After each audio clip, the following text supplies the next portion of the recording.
एक समतल भूमि पर खड़ी मीनार की छाया की लंबाई जब सूर्य का उन्नयन कोण 30 अंश है उस समय की लंबाई से 50 मीटर अधिक है जब सूर्य का उन्नयन कोण 60 अंश था। ठीक है, यानी कि सूर्य का उन्नयन कोण जब 60 अंश था उस समय मीनार की छाया क्या है, कम लंबाई की थी, है ना। और जब उन्नयन कोण 30 अंश हो गया तो छाया की लंबाई 50 मीटर क्या अधिक हो जाती है। तो आप ऐसे समझ सकते हैं कि ये कोई मीनार है और यहां पर मान लो सूर्य चमक रहा है। तो जब 60 अंश का कोण बनता है ये, तब मीनार की छाया इतनी बनी। मीनार है और ये छाया इतनी बनी, सूर्य का प्रकाश पड़ेगा यहां से तो छाया इस तरफ बनेगी, है ना। तो ये छाया की लंबाई इतनी है। फिर क्या कह रहा है, जब सूर्य का उन्नयन कोण 30 अंश है तो उस समय लंबाई 50 मीटर अधिक हो जाती है। अब ये जो उन्नयन कोण बना ये 30 अंश का बन रहा है, तो ये जो लंबाई है ये 50 मीटर अधिक हो जाती है। ये लंबाई स्मॉल एक्स मीटर मान लेते हैं। हमें मीनार की ऊंचाई ज्ञात करना है तो स्मॉल एच मीटर माना कि ये मीनार की ऊंचाई है। तो ये पी क्यू कोई मीनार है। बिंदु ए से जो उन्नयन कोण बनता है वो 60 अंश का बनता है और बिंदु बी से जो उन्नयन कोण बनता है वो 30 अंश का कोण बनता है। तो माना कि मीनार पी क्यू की ऊंचाई स्मॉल एच मीटर, ये स्मॉल एच मीटर हमने मीनार की ऊंचाई मान ली। ये जो दूरी ए बी है ये हमारी 50 मीटर हमको दिया गया है और ये दूरी हमने स्मॉल एक्स मीटर मान ली।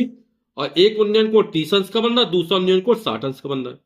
तो ये जो उन्नयन कोण बन रहे हैं तो इन्हीं के आधार पर ये वाला समकोण त्रिभुज ले लेंगे और ये वाला समकोण त्रिभुज ले लेंगे। ठीक है, बिंदु क्यू पर कोण कैसा है, समकोण। ठीक, क्योंकि मीनार जो होगी वो समतल भूमि पर ऊर्ध्वाधर खड़ी होगी, यानी जो बनने वाला कोण है वो कितने अंश का होगा, 90 अंश का होगा। तो समकोण त्रिभुज पी क्यू ए में, ठीक, कौन सा समकोण त्रिभुज का उपयोग कर रहा है, ये पी क्यू ये वाला है।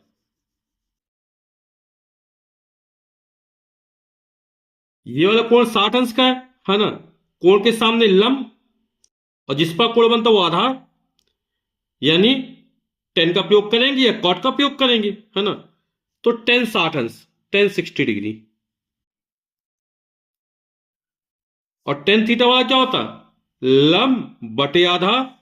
तो कोण 60 अंश की लंब क्या हो जाएगा, पी क्यू, आधार हो जाएगा ए क्यू। टेन 60 का मान कितना होता है, √3 बराबर पी क्यू, मीनार की ऊंचाई स्मॉल एच है और ए क्यू दूरी हमने स्मॉल एक्स मानी। तो स्मॉल एक्स का मान निकाल लेते हैं, √3 नीचे आ जाएगा तो स्मॉल एक्स बराबर हो जाएगा एच अपॉन √3। इसको मान ले समीकरण नंबर 1। ठीक, अब हम ये पूरा समकोण त्रिभुज प्रयोग कर लेते हैं। कोण 30 अंश बन रहा। ठीक, आपको स्पष्ट करने के लिए इसको भी कलर कर देते हैं पूरे। तो इस कोण के सामने क्या हो जाएगा, लंब हो जाएगा ये, और जिस पर कोण बना ये पूरा क्या हो जाएगा, आधार हो जाएगा। तो समकोण त्रिभुज पी क्यू बी में ये पूरा बनने वाला कोण 30 अंश का, तो टेन 30 और टेन थीटा वाला लंब बटे आधार। लंब है पी क्यू, आधार हमारा बी क्यू। टेन 30 का मान कितना होता है, 1/√3। पी क्यू का मान मीनार की ऊंचाई स्मॉल एच है और बी क्यू का मान यहां से यहां तक की दूरी। तो ये दूरी 50 मीटर है और ये दूरी x मीटर है, तो कितना हो जाएगी, 50 + x। कुल दूरी कितनी हो जाएगी, यहां से यहां तक 50 मीटर में x मीटर जोड़ दिया जाएगा तो ये पूरी दूरी निकल आएगी। तो हो जाएगा 50 + x। हमें मीनार की ऊंचाई ज्ञात करना h का मान, तो 50 + x ऊपर चला जाएगा ना। तो स्मॉल h बड़ा कितना हो जाएगा, 50 + x अपॉन √3। और समीकरण 1 से x बड़ा कितना, h/√3 है, तो यहां पे x की वैल्यू रख देते हैं। तो स्मॉल h बराबर हो जाएगा 50 प्लस h/√3 बटे √3। क्रॉस मल्टीप्लाई कर दो तो हो जाएगा h/√3 बराबर 50 प्लस h/√3।